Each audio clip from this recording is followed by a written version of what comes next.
Saya Irwan Hermawan, pos nominal saya Sarjana Ekonomi SE, kemudian MMKTG.com itu Master of Marketing Communications, kemudian saya juga pemegang CPR Certified Public Relations. Nah, nanti saya jelaskan lebih dalam tentang siapa saya, profilnya. Yang pasti sekarang kita minggu pertama ini masih santai, masih slow-slow dikit lah, karena ini evaluasi program Humas nih ujungnya apa yang sudah teman-teman lakukan. Teman-teman udah dapat subjek ini belum? Penyusunan program komunikasi Humas PPKH. Udah mas semester satu. Yang satu udah. Kalau untuk produksi visual, Semester ini tadi. mau semester ini. Oke. Nah, nanti ada salah satu tugasnya memproduksi visual, memproduksi video. Tapi ntar saya jelaskan lebih lanjut. Kita ini kan sampai jam 5.40 ya. Kalau misalkan kita bisa selesai di 5.20 nggak ada masalah ya. 5.15 nggak ada masalah ya. Oke, ini selalu saya buka sebagai opening di kelas manapun saya ngajar. Jadi, ini ditemukan di tahun 1990, bukan ditemukan ya, ini di teori ini dikeluarkan di tahun 90 oleh Paul D. MacLean. Nah, dia memformulasikan model ini sebenarnya di tahun 1960, tapi baru dikenal atau baru dikenal oleh banyak orang di tahun 1990. Jadi, kita semua punya otak ya. Semua manusia itu punya otak. Nah, ternyata menurut teori ini, otak manusia itu dibagi menjadi tiga, yaitu ada yang namanya otak reptil, ada yang namanya otak mamalia, sama ada yang namanya otak manusia. Ya, apa itu otak reptil? Nah, otak reptil ini dia reflektif. Dia reflektif, dia tugasnya adalah untuk mencari aman. Contohnya ketika kamu apa namanya? Ketika kamu naik motor, terus tiba-tiba di depan lagi ada tawuran nih.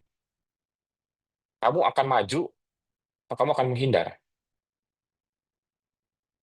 Maju atau menghindar? Menghindar, Mas. Menghindar. Itu yang memerintahkan adalah otak reptil kamu. Ayo cari aman, cari aman. Jangan nekat, jangan masuk ke gerombolan orang taburan. Nah, itu yang memerintahkan adalah otak reptil. Karena otak reptil itu fungsinya untuk kita supaya cari aman. Ya, oke. Di atas otak reptil ada yang namanya otak mamalia. Ini otak yang mengatur tentang, oh sorry, tadi otak reptil tadi itu mengatur tentang survival, cara bertahan hidup, bernafas, kemudian untuk bertengkar, untuk fight, kemudian untuk apa namanya, untuk melakukan tindak kekerasan, untuk otak reptil yang dipakai berdasarkan insting yang dipakai. Di atas itu ada otak mamalia. Otak mamalia ini dia mengatur emosi, dia mengatur afektif, dia mengatur imajinasi, mimpi kalian, rewards yang kalian terima. Kalian kalau dipuji sama orang ngerasa ih senangnya, itu otak otak mamalia yang dipakai. Ya, jadi ketika di kelas misalkan teman kamu ada yang muji, ih kerennya kamu ya tugasnya bagus ini, itu kamu ngerasa nyaman. Nah, itu otak mamalia yang dipakai. Nah, lapisan paling tinggi, tingkat paling tinggi dari otak manusia itu adalah otak namanya otak manusia. Itu dia mengatur kognitif. Dia yang mengatur di bagian neokortex, mengatur intelligence. Dia fungsinya untuk mencari tahu, ya. Dia fungsinya untuk mencari paham, reason, self awareness, menganalisis untuk planning. Oke. Nah, ketiga ketiga cara kerja otak ini sangat diperlukan pada saat kita kuliah, pada saat kita bekerja. Kita mau pakai kita mau pakai cara kerja otak yang mana nih? Saya kasih contoh. Pada saat ada tugas, si otak reptil dia hanya akan mengerjakan tugas supaya memenuhi tugasnya aja. Dia nggak mikir kualitas, dia nggak mikir ini tugas yang meaningful, nggak buat dia, berdampak nggak buat dia, yang penting dia bikin tugas aja. Bodoh amat lah mau dapat nilai A, B, C, D, bodoh amat, dia nggak peduli. Yang penting dia ngumpulin selesai, nggak ditegur dosen. nggak ngurangi nilai. Nah, itu yang dipakai adalah otak reptil. Nah, kalian refleksi tuh. Ini kan semester 4 nih. 3 semester ke belakang kalian sering pakai otak mana nih? Otak reptil kah yang kalian pakai? Yang penting asal lulus. Ya udah, yang penting saya kuliah vokasi UI, yang penting lulus. Bawa nama UI, bawa embel-embel UI. Nah, kemudian yang kedua adalah otak mamalia. Otak mamalia itu cari nyaman. Ah, saya pengen kuliah di UI nih, vokasi UI. Nyaman buat saya, teman-temannya enak gitu. Tapi kamu tidak mendapatkan logiknya, tidak mendapatkan pemahamannya, tidak mendapatkan meaningnya. Meaning atau makna kamu kuliah di UI itu akan kamu dapatkan ketika kamu menggunakan otak kamu, otak manusia, kognitif.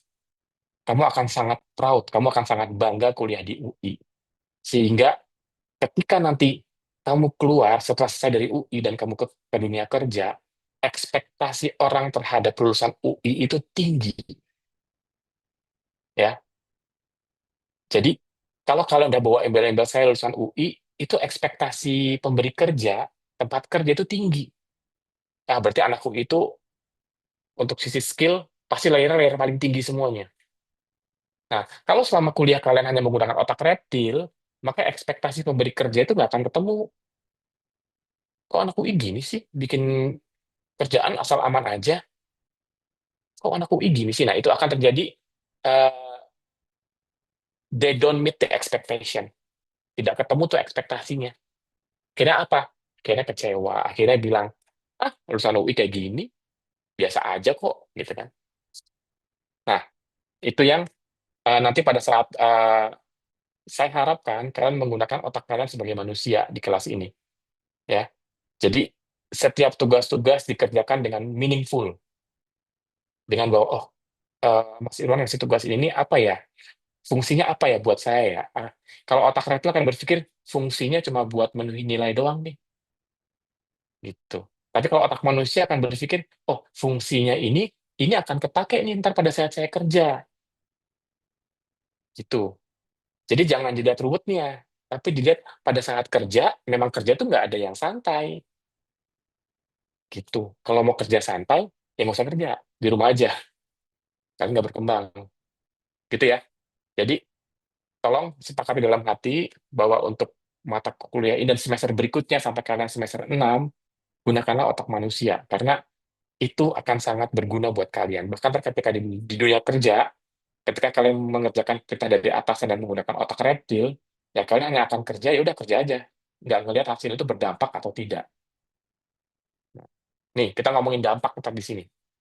Kita akan banyak berbicara masalah dampak, masalah impact di subjek ini. Karena ini ngomongin tentang evaluasi kehumasan. Oke, ini sepertinya sama seperti semester-semester sebelumnya. Aturan berpakaian, ini tidak ada perbedaan dengan dosen-dosen yang lain juga. Ini semua aturan resmi dari vokasi UI. Kemudian matikan HP dan ponsel selama perkuliahan berlangsung. Nanti pada saat di kelas, saya tidak mau ada yang menggunakan wireless headset di kuping sambil mendengarkan musik, karena ketika itu ya yang dipakai berarti otak reptil paling bawah yang dipakai. Yang penting hadir, tapi semua ilmu di kelas tidak terserap, terdistraksi dengan adanya headset. Ya, jadi eh, selama perkuliahan berlangsung, ponsel juga taruh di tas. Kemudian boleh menelpon jika kondisi genting dan hanya untuk telepon ke orang tua atau keluarga semenda atau segaris lurus, adik atau kakak. Ya, nenek kakek boleh. Kalau misalnya nenek kakeknya penting, ini silakan terima telepon. Tapi kalau misalnya lagi marah sama pacar, nggak boleh. Irgi, kalau marah sama pacar, nggak boleh telepon-teleponan ya. Nanti setelah kelas baru Irgi boleh telepon ke pacarnya. Oke, kemudian, wah ini sangat krusial ini. Penjiplakan atau plagiarisme. Siapa di sini yang suka nyontek? Siapa di sini yang suka plagiarisme? Yang pernah, nah, yang pernah deh, jangan yang suka sih mungkin pada nggak suka ya. Yang pernah plagiarisme. Oke. Eh, saya selalu bilang ke adik saya, daripada kamu apa namanya plagiarisme atau mencontek, lebih baik eh, minta ke dosennya untuk depending ujiannya, kalau memungkinkan. Karena nggak ada waktu buat belajar, akhirnya shortcutnya adalah plagiarism.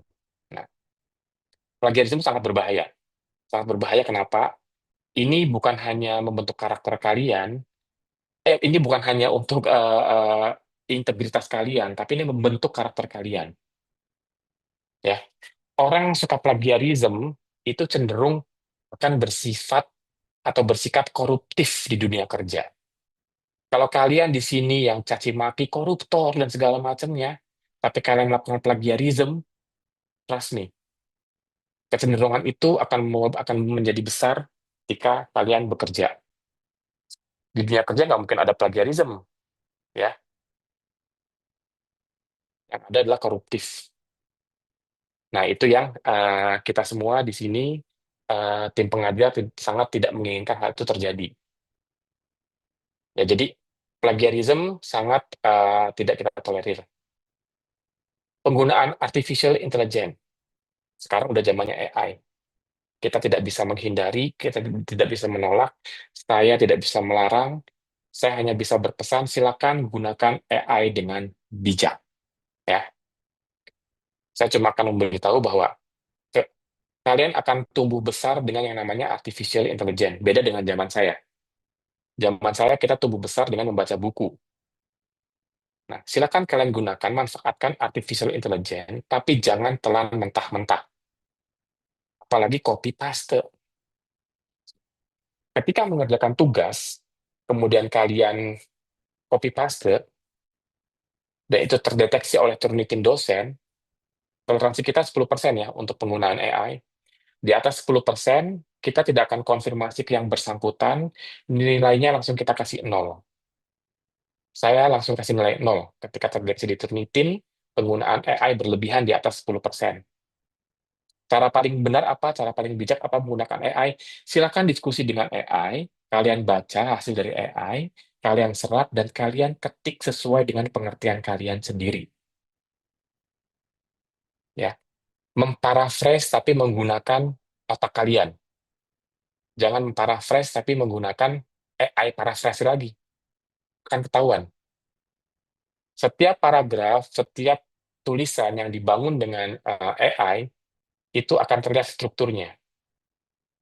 Kalau dulu saya pas saya kuliah S2 di luar, itu AI lagi baru berkembang, ya kan? Baru berkembang, dan banyak sekali mahasiswa yang menggunakan AI copy paste. Ya, saya menggunakan AI, tapi saya tidak copy paste. Banyak menggunakan copy paste sehingga kalimatnya sangat sophisticated, sangat canggih. Akhirnya dipanggil oleh dosennya, diajak ngobrol. Kok vocabulary itu nggak keluar dari mulut dia? Ketika ditanyakan dan digunakan kalimat menggunakan vocabulary itu, kosakata itu, dia tidak mengerti. Nah, akhirnya tanpa mengkonfirmasi lebih lanjut, diberi nilai nol tugasnya. Ya, hati. Kamu lihat AI juga. Kalau AI kira-kira, kayaknya gue nggak kayak gini deh gaya bahasanya, jangan dipakai. Ketika kamu pakai akan kelihatan. Kan saya pasti di kelas akan berinteraksi tuh, akan sering ngobrol sama kalian ya. Tiba-tiba, misalkan, eh, misalkan Jihan, kok kayaknya di kelas saya ajak ngobrol, pendapat yang keluar flat-flat aja, tapi kok dia bikin tulisan kok sebagus ini ya? Nah, saya akan coba random cek tuh. Saya akan ngobrol di kelas dan, oh ini terbukti nih. Saya tidak akan konfirmasi atas tugas tersebut. Ya. Jadi kalau misalkan kalian tiba-tiba mendapatkan nilai, Mas kok nilai saya D gitu kan, ya udah. Kalian mau bilang, enggak kok saya nggak pakai AI gini, gini, gini. Kita tidak ada fase untuk berdebat untuk masalah nilai, karena nilai adalah hak prerogatif dari dosen. Jadi makanya sangat berhati-hati dalam menggunakan AI. Saya tidak melarang. Silakan gunakan AI, baca apa yang dihasilkan oleh AI, baca, pahami, dan ketik ulang sesuai dengan pemahaman kamu. Ya, itu dia masalah AI ya. Oke, ini lebih lanjut tentang saya. Tadi mungkin Hilda udah pernah kenal saya. Mana Hilda? Hilda, Hilda hadir Hadir, Hilda? Mas. Oke. Hadir. Oke, nama lengkap saya Irwan Hermawan. Tadi saya posisinya sudah saya jelaskan di depan. Saya di sini Government Public Relations. Saya masih aktif sebagai ASN di Direktorat Jenderal Pajak. Saya juga Ketua Penelitian dan Pengembangan, Ketua Litbang di Asosiasi Perusahaan Public Relation Indonesia di APRI. Kemudian saya juga di UI sebagai Public Relation Lecturer. Kemudian saya ada 3 agensi yang saya dirikan, yang saya jalankan. Pertama ada GovCom, di govcom.id, itu Government Communications Consulting. Di sisi saya sebagai co-foundernya juga. Kemudian agensi pertama saya adalah Marketing Indonesia, itu khusus untuk marketing communication agency. Dan juga saya bersama kolega saya di Cina, saya bikin SIMEA. SIMEA itu Sino Indonesia Market Entry Advisory. Ya, jadi kalau untuk GovCom itu lebih fokusnya ke PR dan khusus untuk menghandle klien-klien pemerintah. Kalau yang marketing lebih corporate, kalau SIMEA untuk lintas negara. Kemudian background edukasi saya, 2003 saya lulus dari Sekolah Tinggi Akuntansi Negara, jurusan perpajakan, D1 perpajakan. Kemudian saya melanjutkan S1 di UI, saya mengambil jurusan manajemen, manajemen konsentrasi pemasaran, dengan gelar Bachelor of Economics. Dan juga saya melanjutkan di tahun 2022, karena saya mendapatkan LPDP, beasiswa LPDP, saya melanjutkan di University of Melbourne, saya mengambil Master of Marketing Communications. Untuk sertifikasi yang saya miliki saat ini, saya Certified Public Relation, kemudian juga saya Certified Assessor dari BNSP, dan juga Certified Strategic PR. Dan kalau untuk sertifikasi di luar, saya memegang Certified Melbourne Plus, ada People Leadership, Community, sama Innovation. Untuk awards-nya, yang terbaru, saya the first class honor dari Melbourne Uni, LPDB Awardee, dan di tahun 2019, salah satu campaign PR campaign yang saya gawangi berhasil mendapatkan Golden Award dari International PR Association. Dan juga 2017 ketika saya mengambil S1, tesis saya atau skripsi saya mendapatkan the best skripsi untuk jurusan FEB, FBA, Facultas of Business Economy. Nomor telepon saya nanti buat eh, ketua kelas untuk subjek ini ya, kita belum memilih. Silakan. Kemudian saya juga ada LinkedIn. Teman-teman bisa terkoneksi saya dengan saya di LinkedIn di Irwan Hermawan, bisa dicari. Kemudian IG juga ada di Irwan Her. Silakan kalau mau follow-follow. Oke, kita masuk ke rancangan materi pembelajaran evaluasi program Humas. Kita ada 16 minggu ya, 16 minggu di sini. Ini secara general, nanti mungkin akan ada perubahan along the way, sepanjang perjalanan. Saya lihat kira-kira perlu ditambahkan knowledge apa lagi buat teman-teman. Yang pertama itu adalah pengantar evaluasi dan pengukuran program PR, kenapa itu penting. Kemudian yang minggu kedua, minggu depan, prinsip dan standar pengukuran. Kemudian metode pengukuran dan menginterpretasikan informasi. Kemudian membangun tujuan dan sasaran yang terukur, defining outputs, outtakes, dan outcomes. Kemudian measurement tools dan metode pengukuran, instrumen evaluasi, dan sebelum UTS ada perencanaan evaluasi program. UTS-nya ntar pemaparan rencana evaluasi program. Kemudian pengaplikasian evaluasi pada proyek Vokumfest, karena ntar tahunnya ada Vokumfest ya. Kemudian pengaplikasian program evaluasi juga pada proyek Vokumfest, monitoring seluruh channel yang digunakan selama proyek Vokumfest, penyusunan laporan, evaluasi, dan juga penyusunan laporan juga presentasi. Pelaksanaan Vokumfest 1 minggu, dan evaluasi aktivitas Vokumfest, dan juga yang terakhir ada UAS. Nanti UAS-nya berupa laporan evaluasi dan presentasi. Nanti ini masih general yang saya dapatkan dari Prodi. Nanti along the way saya akan lihat kira-kira mana yang perlu lagi buat membekali kalian ketika sudah mendapatkan proyek ini. Oke, things to do. Materi-materi ajar atau bahan bacaan yang sudah membaca materi ajar atau bahan bacaan sudah dipersiapkan atau di-share oleh ketua kelas atau textbook yang sudah diinfokan sebelum kelas dimulai. Terus bersikap sopan dan santun dalam menyampaikan pendapat serta menghargai setiap perbedaan pendapat yang muncul di kelas. Bertanggung jawab terhadap setiap penugas yang sudah diberikan, baik individu maupun kelompok. Oke. Saya mengakomodir ketika ada free rider, ya. Ketika teman-teman di kelompok yang merasa ada yang tidak bekerja, silakan email ke saya, silakan chat ke saya, dan anonymous, atau saya guarantee tidak akan membocorkan siapa yang melaporkan. Ya, ada guarantee dari saya untuk apa namanya, untuk tidak membocorkan dan tidak akan saya konfirmasi ke orangnya selama bukti-buktinya ada. Contohnya bukti-bukti itu, misalkan teman-teman kerja kelompok tapi dia sering nggak datang. Mas, ini Mas kerja kelompok hari ini dibikin kronologis urutannya. Dia tidak pernah hadir. Dari sisi tugas juga kita hubungi dia, dia tidak pernah tanggung jawab, kasih screen capture chatnya. Silakan, kumpulkan bukti selengkap-lengkapnya, nanti nilainya akan saya bedakan, nilai kelompoknya dengan yang lain. Nggak usah khawatir. Ya, jadi saya sangat menjunjung tinggi orang-orang yang mau bekerja keras di subjek ini. Kemudian membuat kelompok yang terdiri dari, 9 orang ini kayaknya kebanyakan nih. Eh, 5 orang saja deh, 5 orang per kelompok. Ada berapa kalian? Ada 47 ya kalau nggak salah bisa lihat. Mas, maaf mau nanya, Ya.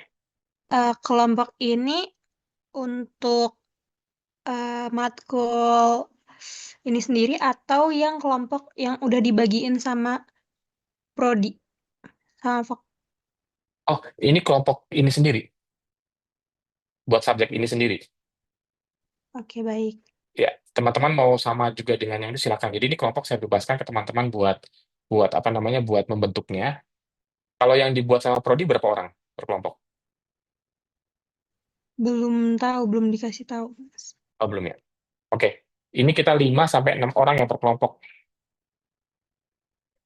5 sampai 6 orang per kelompok, silakan kalian bentuk sendiri. Kalian yang nyamannya dengan siapa, ini udah semester 4 sudah bisa melihat, sudah bisa memonitoring siapa nyaman dengan siapa. Seperti itu. Dan saya sampaikan di awal, eh, prinsip saya dalam menilai, saya menggunakan distribusi normal. Ada yang sudah pernah mengetahui distribusi normal? Kurva distribusi normal. Krisna, Krisna pernah mendengar kurva distribusi normal? Sebelumnya belum pernah dengar sih, Mas. Belum. Yoga belum pernah mendengar? Belum pernah dengar, Mas. Oke. Jadi kurva distribusi normal ini bentuknya dia seperti kurva biasa tapi seperti gunung. Seperti gunung seperti ini. Berarti dalam satu kelas yang akan mendapatkan nilai A hanya 10%. Karena kalian 46 orang, jadi hanya 4 sampai dengan 5 orang yang akan mendapatkan nilai A. Ya, jadi sisanya akan terdistribusi di B, C, dan D. Dan harus ada yang D, 10%. Distribusi normal seperti itu. Jadi 10% di A, 10% di D. Sisanya 80% di antara D atau C. Untuk kelompok pun sama, karena kelompoknya ada 46 dibagi 5, ada kurang lebih 9 kelompok, hanya akan ada satu kelompok yang mendapatkan nilai A. Ya, maksudnya saya infokan di awal, jadi jangan kaget ketika terpas mendapatkan nilai, kok nilainya nggak sesuai ekspektasi, karena saya menerapkan prinsip distribusi normal. Gitu. Dan itu akan membuat kalian lebih bisa berkompetisi, memberikan yang best effort kalian. Ya, gitu. Dan juga kalian harus active listening selama di kelas. Aktif. Jadi kalau misalnya ada pertanyaan, silakan langsung disampaikan. Nggak perlu menunggu saya selesai berbicara ya. Nggak apa-apa. Saya mempersilahkan kalau teman-teman ingin memotong ketika saya berbicara, tapi ketika saya memberikan kode tangan saya seperti ini, berarti tunggu dulu, biar keluar dulu semua, nanti baru saya kasih kesempatan buat berbicara. Oke, ini yang harus dihindari. Izin untuk kegiatan kampus tidak diperbolehkan, kecuali di level internasional dan mendapatkan surat dispensasi dari Kaprodi. Maksimal izin sebanyak 4 kali, termasuk izin sakit yang disertai surat keterangan dokter. Ya, sakitnya harus pakai surat keterangan dokter. Kemudian lebih dari 4 kali izin tidak bisa mengikuti UTS dan UAS. No gadget selama di kelas, no laptop selama di kelas, kecuali saat diskusi. Kemudian satu komunikasi hanya satu pintu melalui ketua kelas. Dan setiap minggunya, ketua kelas wajib konfirm ke dosen apakah kelasnya ada atau tidak. Konfirmnya di hari Minggu sore. Oke, Sekarang kita milih ketua kelas dulu nih buat subjek ini. Bukan ketua kelas, sorry, PJ untuk subjek ini. Saya mencari PJ yang eh, karena saya lebih gampang dihubungi di malam hari di jam 9 ke atas. Jadi saya mencari PJ dan saya pun akan sering berkomunikasi mungkin di malam hari. Jadi saya mencari PJ yang dia tetap standby atau fast respon di malam hari. Silakan yang mau mengajukan diri. Ada yang mau mengajukan diri? Atau ada yang ingin menunjuk temannya?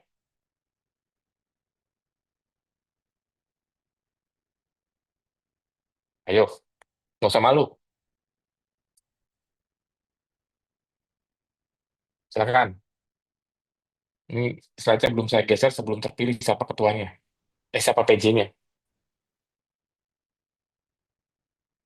Saya boleh nih, Mas. Siapa? Irgi. Irgi boleh, Mas. Oke. Kamu tidurnya malam kan? Iya. Irgi tidurnya malam. Oke. Aman. Tapi jangan buat ngegame ya. Nggak apa-apa deh. Game buat buat refreshing boleh. Asal jangan kecanduan. Oke, sudah terpilih Irgi. Nanti kamu tadi nyatet nomor telepon saya nggak, Gi? Ini saya Izin, Mas, apa, Mas? nomor telepon. Silakan. Terus Belum, kamu belum. cek ke saya ya. Oke. Oke. Bentar, Mas.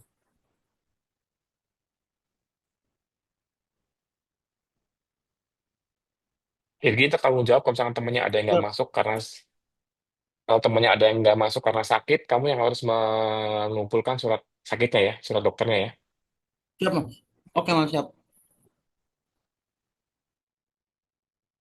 Oke. Ini bahan bacaan, tapi nanti saya kadang suka ngasih materi-materi buat bacaan juga. Ada ada lima, sorry, ada lima bahan bacaan. Nanti teman-teman silakan cari. Saya ingin teman-teman datang ke kelas, masuk ke kelas saya, tidak dengan piring kosong. Jadi yang datang ke kelas dengan piring kosong, nanti kita sepakat untuk meminta dia untuk narik piring. Tahu kan tarian piring? Yang bawa piring kosong ini? Nah, tandanya belum membaca terlebih dahulu. Ketawanya gimana? Pada saat saya tanya jawab. Pada saat saya tanya jawab, dan semua ada di bukunya, ada di materinya, terus dia tidak bisa menjawab. Itu berarti kalian datang ke kelas membawa piring kosong. Ya, piring kosong tuh gampang pecahnya. Tapi saya juga nggak mau kalian datang ke kelas membawa piring nasi beserta lauk-lauknya. Nanti kalian udah kepenuhan piringnya. Ya, bare minimum kalian datang ke kelas adalah kalian bawa piring sama nasinya aja udah. Lauknya, daging-dagingnya, itu ntar saya yang kasih dari kelas. Hasil diskusi dari kelas jadi daging tuh ya. Jadi kalau datang ke kelas, ingat ya, jangan bawa piring kosong. Kalau piring kosong, saya suruh narik piring nih di kelas. Gitu. Pokoknya baca inter materi ini apa namanya slide-nya akan saya share di Mas nanti. Tiap-tiap week-nya itu kan ada tuh apa yang harus dipelajari, apa yang harus dibahas. Nah, itu teman-teman baca topiknya ya. Nanti kalau ada suplemen yang mau saya kasih, saya akan kirim di hari Minggu sore. Dan juga oh ya, eh, saya ingin melatih kalian menjadi pribadi yang agile karena itu sangat dibutuhkan di dunia kerja pada saat kalian bekerja nanti. Karena kan kalian jurusan humas ya. Humas itu sangat membutuhkan pribadi yang agile. Ada yang tahu definisi agile nggak? Tahu nggak agile? Tulisannya agile, agile. Ada yang tahu nggak pengertian agile? Tahan Tidak, banting mungkin, Mas. bukan tahan banting. Kalau tahan banting itu kayak apa kayak something like shockproof kayak gituan lah. Cekatan bukan, Iya. Mas? Hmm? Cekatan. Cekatan, gercep, satset ya. Saya lucu suka ngebaca tulisan di belakang truk itu. Allah tidak menyukai kaum yang tidak satset. Nah, ya. Jadi kalian kalau tidak satset, tidak gercep, tidak akan bisa ngikutin. Nah, saya seringkali untuk membentuk pribadi kalian seperti itu, seringkali saya memberikan tugas yang waktu pengerjaannya mepet. Karena itu menjadi culture di dunia agensi kehumasan. Klien suka memberikan project yang super mepet, ya. Tapi karena kita sekarang masih kuliah, saya akan memberikan kalian waktu seminimnya 1 hari buat mengerjakan. Jadi kalau ada penugasan dari saya, karena kita kelas hari Selasa, maksimal di Rabu sore atau Rabu malam, kalau saya nggak ngasih penugasan mendadak, berarti aman buat hari Selasa, ya. Tapi kalau misalkan saya ke Irgi ngasih tugas, ini tugas Selasa, ntar kita presentasi. Nah, itu berarti saya pengen kalian agile di situ, gitu, ya. Jadi jangan mengeluh bahwa dosen Mas Irwan nih suka ngasih tugas dadakan. Enggak, saya tidak ngasih tugas dadakan, tapi emang itu tujuan saya untuk membuat kalian jadi pribadi yang agile, yang cekapan, yang satset. Karena sekarang udah beda jauh dengan zaman saya waktu kuliah dulu ya. Kalau kita mau bikin bahan paparan, harus pakai PowerPoint, sketching from zero, bener-bener ngedesain sendiri. Sekarang udah ada Canva, ya kan? Brainstorming udah ada ChatGPT, udah ada DeepSeek. Apalagi, udah nggak ada alasan kalian tidak bisa menjadi pribadi yang agile, ya. Nggak ada alasan. Jadi no reason untuk tidak mengerjakan tugas dalam waktu yang mepet. Itu. Oke, ada pertanyaan sampai sini? Silakan. Izin Mas, izin bertanya, izin Nah, konfirmasi. Untuk kelompok tadi tetap beda kah dengan yang prodikasi untuk objek yang berbeda itu? nah, eh, tergantung kalian. Maksudnya tergantung kalian. Apakah ingin disamakan supaya kerja kelompoknya lebih gampang, sekali kerja kelompok ngerjain banyak tugas? Hmm. Apakah ingin dibedakan karena gue nggak nyaman nih sama si A, si B, gue pengen bikin kelompok yang lain, silakan. Tapi anggota kelompoknya 5 sampai 6 ya, berarti akan ada dua kelompok. Karena ini berarti 46 ya? Berapa berapa berapa muridnya di sini? 46. Berarti akan ada satu kelompok yang isinya 6, sisanya isinya 5. Gitu. Berarti untuk output akhirnya beda atau sama Mas? Output apanya? Output dari yang prodikasi dengan yang beda ini, itunya, Kan tugasnya. tergantung tergantung masing-masing subjeknya. Oh, Ya, masing-masing subjek kan punya tugas masing-masing, dari dosennya punya tugas masing-masing oke. gitu. Siap Mas. Ini Makasih pun Mas. karena kalian kelas B, kelas A itu kan dosennya sama Mas Nowo ya, akan berbeda penugasan. Karena saya sama Mas Nowo punya eh, apa namanya perbedaan dalam mengajar. Ya, jadi jangan dibandingkan dengan kelas A. Ini kan kelas B berarti ya. Iya Mas, kelas B Mas. Ya, jadi beda dosen, beda kebijakan, tapi sebenarnya tujuan kita sama untuk membuat kalian lebih memiliki skill dan kapabilitas. Siap, makasih Mas. Oke, pokoknya enjoy the ride. Ya namanya kuliah ya, namanya kuliah pasti kita kayak roller coaster tuh.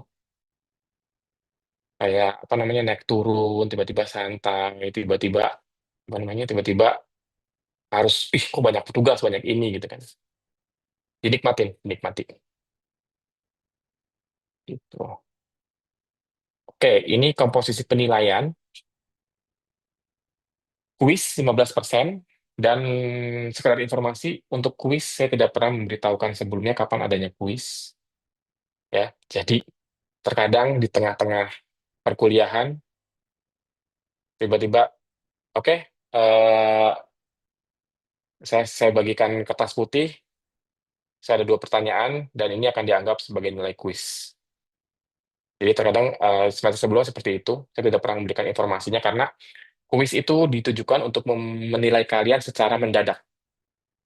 Apakah kalian memahami week by week-nya dari subjek ini, atau kalian sifatnya kayak, udahlah ntar aja belajar pas mau UTS, pas mau UAS. Itu. Jadi kalau misalkan selama 3 semester kemarin kalian sifatnya seperti itu, sedikit demi sedikit di sini diubah. Diubah kenapa? Week by week itu sangat perlu pemahamannya. Kenapa? Ketika kita di week 1 kita berbicara mengenai konsep A, di week 2 konsep B, nanti di week 3 konsep C. Nah, konsep C itu nggak akan ada tanpa adanya konsep A sama konsep B. Gitu. Jadi kalian tidak bisa belajarnya sekaligus karena itu akan overwhelm. Nah, cara paling gampang adalah pada saat di kelas kalian active listening, dengarkan apa yang dosen berikan, catat yang penting, tanya, elaborasi terus, elaborasi lagi lebih dalam. Nah, pulang sampai rumah, ya udah nggak usah ini. Selama kalian di kelas kalian fokus, kalian konsentrasi, itu kurang lebih 70-80% ilmu udah kalian dapat. Gitu. Dosen, saya pribadi tidak akan pernah menanyakan sesuatu yang tidak pernah saya bahas di kelas. Ya, jadi kalau misalkan saya nggak pernah ngebahas masalah eh, apa namanya framework mengenai framework A atau framework tentang framework R gitu kan, saya nggak pernah ngebahas itu. Tiba-tiba saya tanya, wah saya nggak pernah.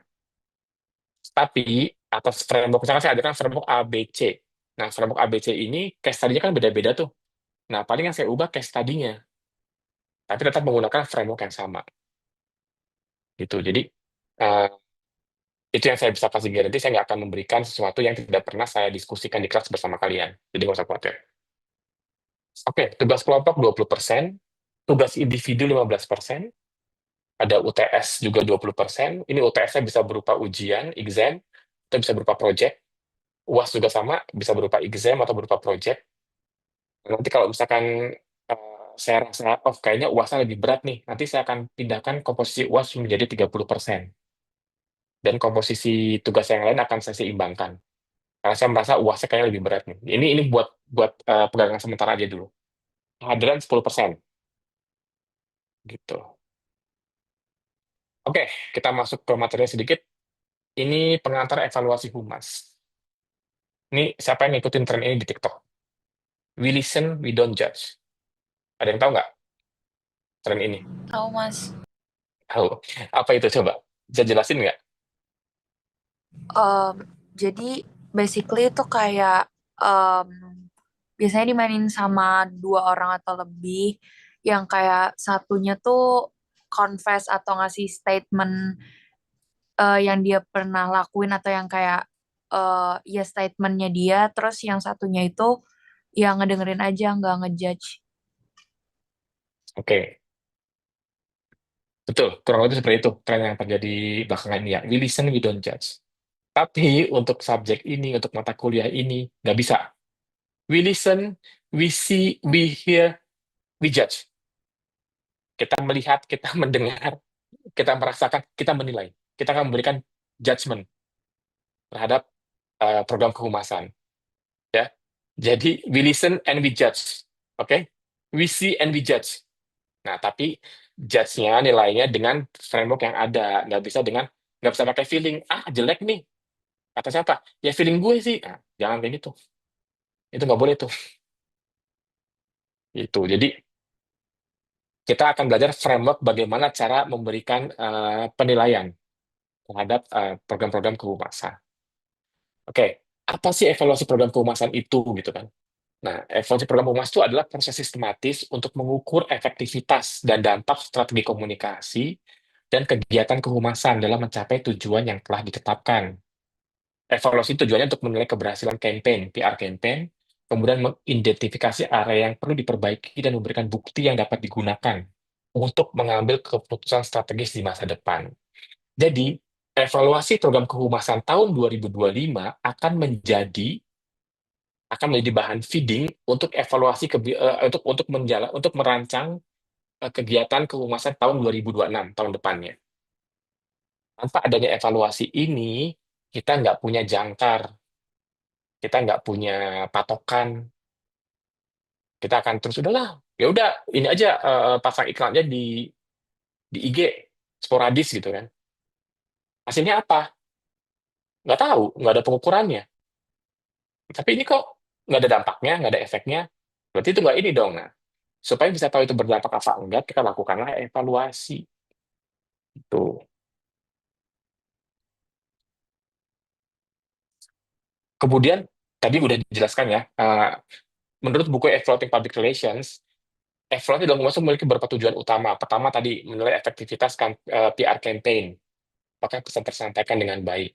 Apakah ada perubahan sikap atau perilaku? Nah, ini saya ingin menekankan di sini.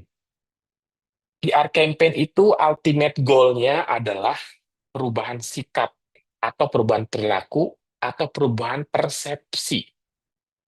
Oke? Oke, saya kasih contoh yang paling sederhana.